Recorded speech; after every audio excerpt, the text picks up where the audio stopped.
All right, Chuck, thanks so much. NYPD commanders being called to account for spikes in crime in their precincts.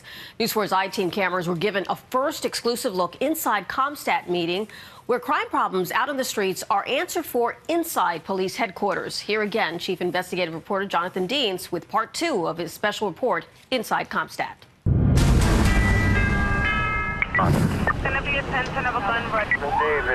There are ongoing crime spikes in the 4-0 and in the 43rd precinct.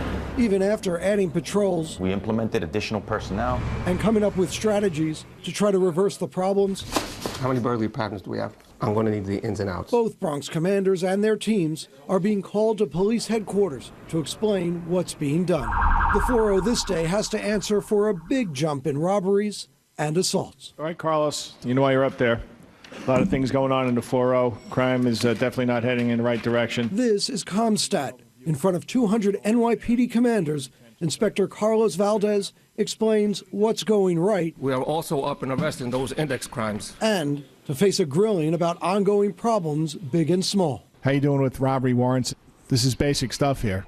Yeah. If you have a robbery issue, everybody up there at that podium needs to be tuned in.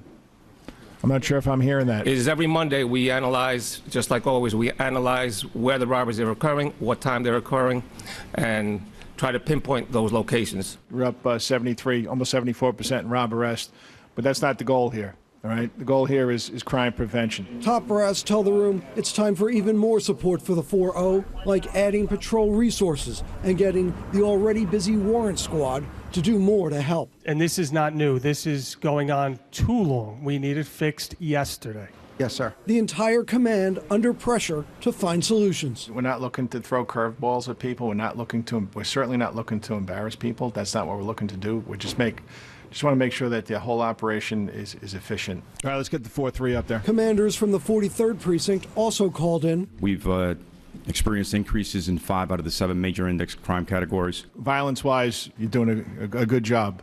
Robberies, though, you have the highest volume in the city. We took 6 robberies in Sector Ready.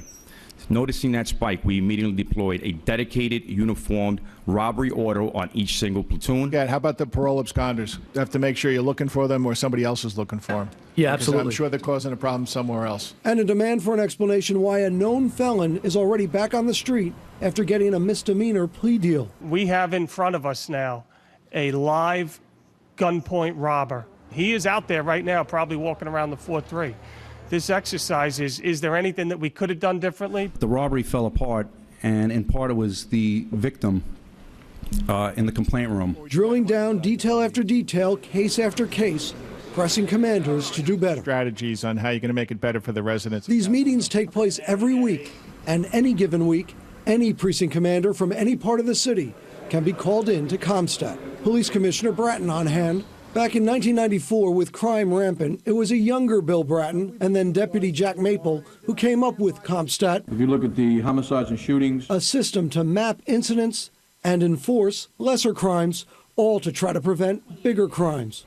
Here, Bratton on hand, and despite some spikes, he praised Bronx commands for overall record low crime numbers. We have never had so few murders for a 2-month period of time beginning the year. Do we have cases on all of those? After an intense few hours, both precinct commanders leave with some new ideas. For the 4-0, one new plan: to hit stolen cell phone fencing operations hard. The thinking is if we could stop the location where these phones are being sold by the perpetrators that are stealing, they'll be less inclined to steal them because they won't make any money out of them. And for the 4-3, go after repeat offenders even harder. See if there's a nexus to something else that I can have the DAs on board or the Southern District on board to help us out in the prosecution of the case. The major takeaway from it, the follow-through.